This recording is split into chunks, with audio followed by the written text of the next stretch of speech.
Pueden ver las... Estamos de regreso en Contigo en la Política y ahora vamos a hablar de la educación en nuestro país, el retorno a las clases presenciales desde las instituciones. Y en esta oportunidad conversamos con Juan Cadillo, exministro de Educación. Exministro, ¿cómo está? Muy buenos días. Muy buenos días, gracias por la invitación. Exministro, me gustaría saber su balance, por favor, de lo que está pasando actualmente en la educación, este retorno a clases presenciales. Se habla de la posibilidad de ampliar el aforo. Esto viene de las propias palabras de Rosendo Serna, actual titular del Minedu.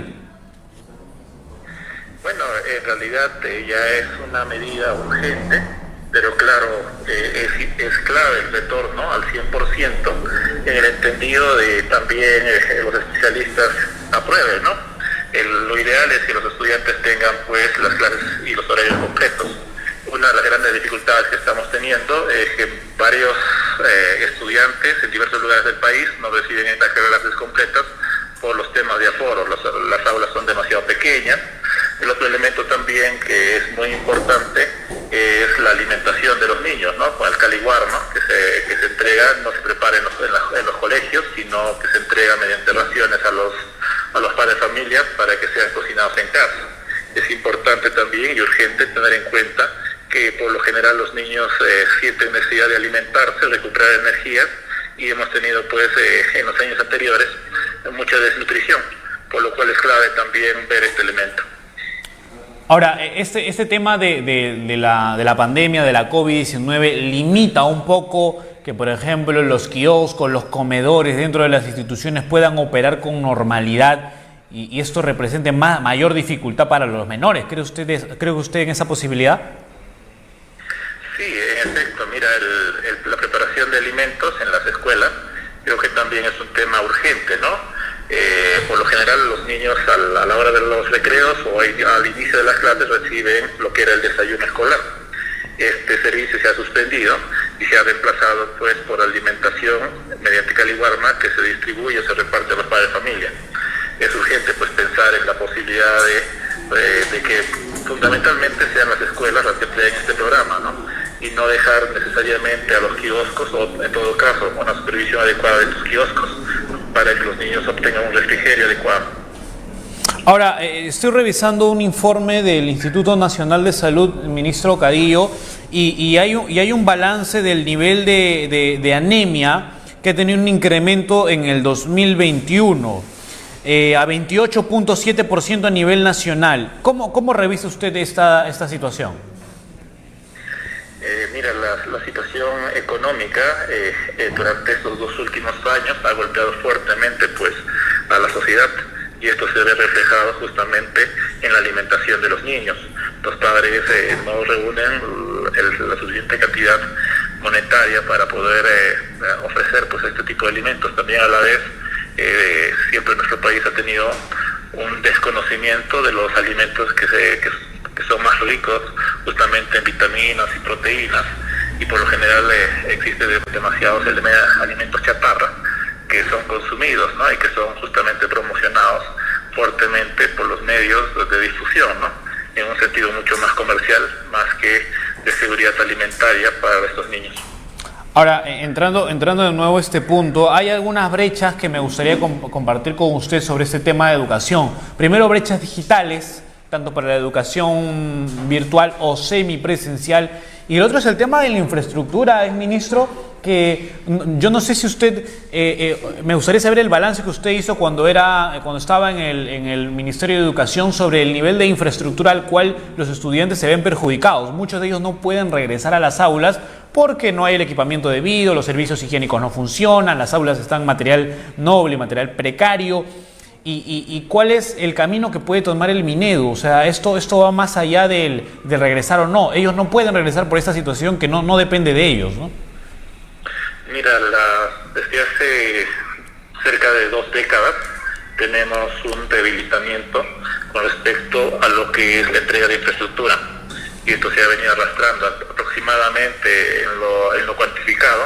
Esto llega a más de 110.000 millones de soles, cuando el presupuesto es un poquito más de 25.000 millones. Entonces, si nos damos cuenta, hay un enorme déficit para cubrir la parte de infraestructura. También el otro elemento que es importante es cuando vamos construyendo las escuelas, se someten a los procesos normales por el Estado, donde un colegio que debería ser construido en un año o año y medio como máximo, termina siendo construido en 5 años aproximadamente. Esto se da porque hay determinados elementos que hacen que las constructoras no cumplan con las especificaciones en los tiempos, se rescinden los contratos, se vuelve la evaluación, cuantificación y se vuelve a un nuevo proceso, y un colegio que debería terminarse en año o año y medio, pues termina siendo construido en 5 años o más. Esto es una gran debilidad, ¿no? En realidad también lo que tenemos que ir viendo por la magnitud de la debilidad en infraestructura es ver otros sistemas constructivos. Por ejemplo, en Cajamarca se empezó a trabajar un elemento que eran los sistemas modulares, en función también de la propia realidad. PRONIET, que es el órgano de construcción del ministerio que se encarga de estos proyectos, pues en realidad tenía ya una idea de cómo poder hacer o validar estos modelos, pero lo que también era realmente se necesitaba pues era una decisión, es decir, necesitamos un poco más de presupuesto, abaratamos los costos y también reducimos los tiempos. Otro elemento yo creo importantísimo es la apuesta digital. Nosotros venimos con mucho retraso con respecto a las conexiones de internet, necesitamos ampliar, necesitamos una inversión, pero fundamentalmente privada, y con subsidio del Estado, de tal manera que en realidad el Internet llegue a todos los hogares, y también la propia dotación de infraestructura.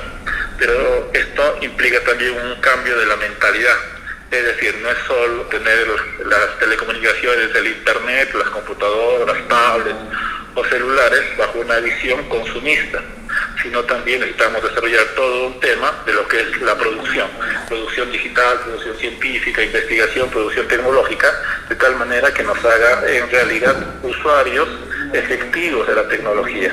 No es simplemente una dotación de tablets para que los chicos vean contenido, exacto, sino es qué hacemos con esta dotación para que realmente este material que se te entrega, esta tecnología que se te entrega, realmente podamos sacarle el jugo. Ministro, un tema importantísimo, no se me puede escapar, la carrera pública magisterial, los docentes que trabajan con el Estado y que precisamente representan a una población de la educación peruana importantísima, porque hay muchos colegios del Estado, colegios nacionales, y la pregunta que le quiero hacer es cuál es el balance que usted hace sobre este sector. Hay muchos profesores que se quejan, por ejemplo, sobre los exámenes de suficiencia, el examen de grado, este examen donde aparentemente dicen ellos que es muy discriminatorio, donde no se les hace las preguntas acorde a la preparación que ellos tienen. ¿Qué opina usted de este tema, intuyendo y tomando en cuenta que Pedro Castillo Terrones fue un maestro sindicalista y que organizó una gran marcha nacional en el año 2016? Bueno, con respecto a este tema es importante en realidad no solo ver al maestro, sino ver lo que necesita el sistema.